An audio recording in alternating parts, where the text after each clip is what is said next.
But she's a dynamo in her She, community. yeah, she's a former teacher, a former principal. Yeah. So Yeah. and then the other surprise was when Senator Harrington lost over in, was that 47? That was. So we lost 2 senators this time, which is very unusual. I mean, you guys have been watching Maryland politics for a long time. yeah. It's kind of hard.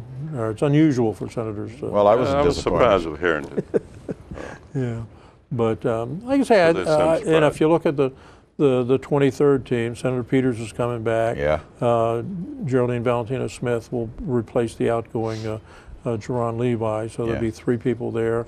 And we won't know until November what's going to happen with the rest of the legislature and the governor. But I don't know. Last time I looked, the incumbent O'Malley was a couple of points up in Yeah. polling Yes, things. very close. But I don't know. I think it'll be a close race. But Yeah, it will be.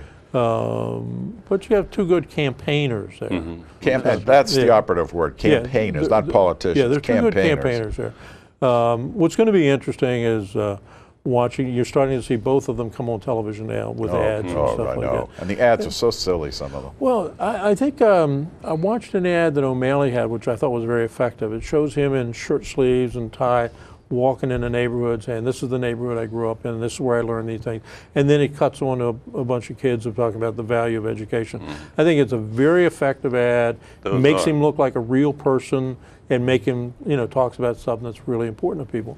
And then I've seen some other ads that kind of make you wonder, what are they thinking? I know. Yeah. Some of them are just really trashy. Yeah, totally. Yeah, and not only that, very negative in some cases. And I understand there's a lot of potential, even in Maryland now, to put some ads against both candidates. Yeah. Yeah. That are coming yeah. from almost unknown sources.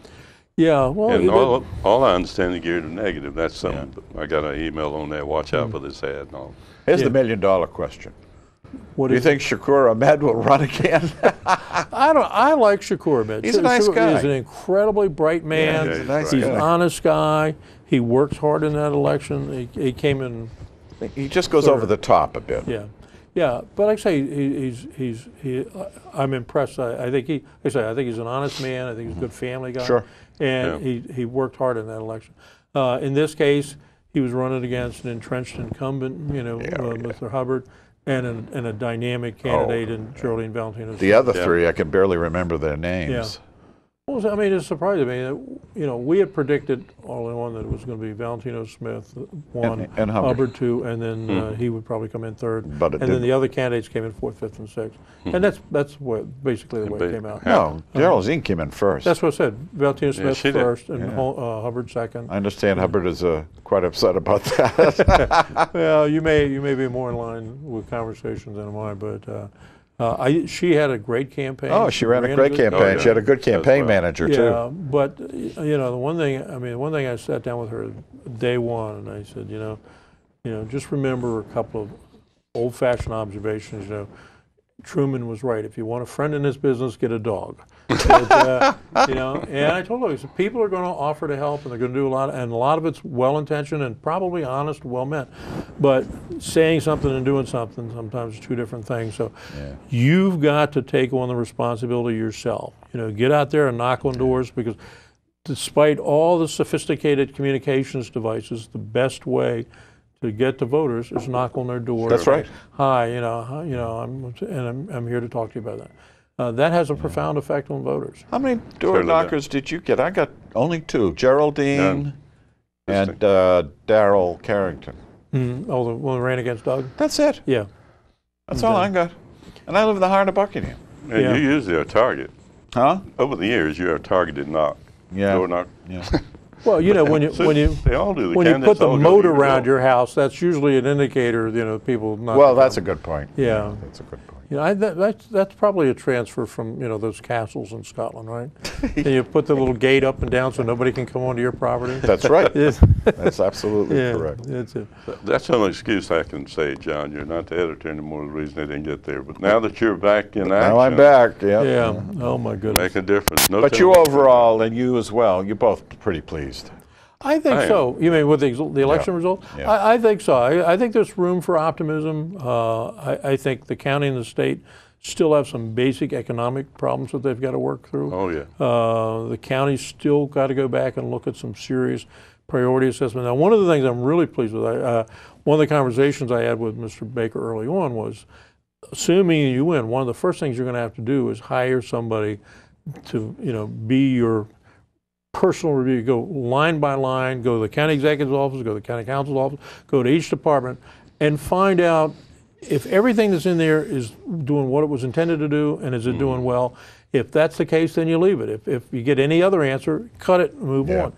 And I noticed in today's Washington Post, he was quoted as saying one of the first things he wants to do is bring on board a serious inspector general kind of person that's going to go line by line and see what's going to happen. I hope he follows through on that. And if he does that, I think there's an opportunity to go back and reassess some priorities and decide where we need to go and where we're going to fund it. Well, and you're right on that track there, because traditionally when a person's in for 2 terms, they really get a lot done the first term often, and then the next term they've got everybody coming to them and say, not hey, in the case of our representative. But we had two terms. So right now I haven't heard him really make any conversation, and maybe because of the economy, on how to create jobs and how to improve economic development in Prince George County.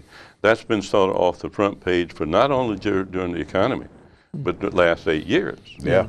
Well, there's 2 or 3 things the government can do in terms of having impact on the jobs market. And one is, more often than not, get out of the way. Yeah. 2 is what the county and the state does in terms of tax policy. Do they want to attract business? Do they want to retain business?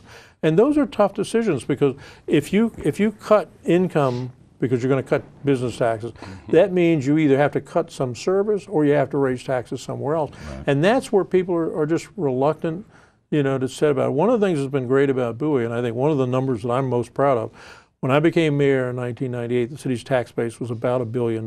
Yeah. Today, it's $7 billion. Is it really? And the reason for that is we actively go out and reach out to businesses and try to bring business and jobs to the city, and we go out of our way to try to make the people feel at home once they get here. Yeah. And we've got some incredible burdens to get across. I mean, Prince George's still has some challenges, particularly with the image of the school system and whatever. It's greatest question. Yeah, it ranks only above Baltimore. Yeah, well, but see, this is where the state and the counties, the state has much more latitude in terms of taxing authority than we'll ever have. Yeah. I mean, there's very limited things that we can do. Let me ask you this. This is my personal opinion. I think, quite frankly, that the sheriff's office in Prince George's County is totally and utterly useless. They've been spending money on things like motorcycles when they have no authority over they have no traffic control. A lot of money spent. They're not terribly efficient. They can't even file, apparently. Does he have it within his power to abolish that department? You can't abolish the department because the office of sheriff is what we call a constitutional office. Okay. Every county in the city of Baltimore is, by the Maryland Constitution, required to maintain the office of sheriff. But he can trim it. Oh, certainly. I mean, it's a county-funded. Budget's funded by the county. Yes, exactly. Now, I agree with you, and I was one of the critics for the current. Why would an organization that doesn't have any traffic enforcement spend $1 million a year on a motorcycle? For parades. Exactly. That's exactly right. That's the joke, biggest joke. My sense is that, in this day and age particularly, it's time to start bringing those things together. Yeah. You've heard me ask this question before. Right now, Prince George's County funds a county police department, a sheriff, a park and planning police department, a WSSC police department, and the school board security. Okay. Maybe it's time to try to merge or blend a couple of them. Now, I understand there are pay issues and there are pension issues. Yeah. But I divide the world into 2 groups: the you can't do that because group, and there are obstacles to overcome group. I think if people in this group start looking at those issues seriously, I think you can make some real progress. But you're right. I think it's time to start looking at. We only have about 4 minutes left, and I'd like you to, if you would be so kind, just give us a brief synopsis of what you want to see from this new county government. Well, on the education force, I'd like to see them committed to a new high school for the city. Public safety, Mr. Baker has supported the idea of funding staffing at the fire stations based on equipment as opposed to this arbitrary number. For example, I think the rule now is they try to put 4 paid fire people in the building. But if you take the fire engine out, there's nobody there to drive the ambulance. If you take the ambulance out, you can't take the truck out because you don't have a full crew. So what this means is for a station that has a fire engine and ambulance, you're going to have to put 6 people in there. Yeah. Now that doesn't sound like much until you multiply that by all the numbers of fire stations. But I think he's willing to look at that, because that has long-range positive implications. Because what it means is maybe the station is more standalone, and you're not constantly moving resources from one station to another. In terms of land use, I'm looking for him to make a commitment to me. I'd like to see somebody from Bowie sitting on the Park and Planning Commission. I'd like to see us interact more with the leadership of the Planning Commission. I'd quite frankly like to see the Planning Commission thin down more. I mean, you talk about an anachronism. I think the Planning Commission, which was designed in the teens or the 20s. It was the 20s. I think that's an organization that's crying out for somebody to take a serious, in-depth look at what it is they do, why they do it, how they do it, who sets priorities, and where the money comes in. You're right. If you remember last year, there was a big stink because they transferred like $60 million of money from park and planning tax money to the county's general fund. Yeah, I know. I have a real problem with that, because in that case, the people that were paying those taxes were not the ones who were getting the benefit. No, money should have gone back to the people who paid the taxes. Got benefits from that.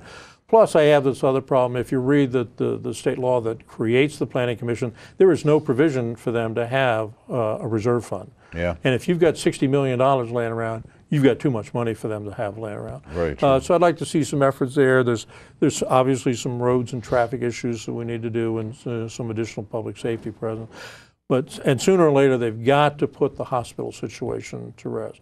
Because whatever happens to Cheverly has a dramatic effect on the Bowie Health Center.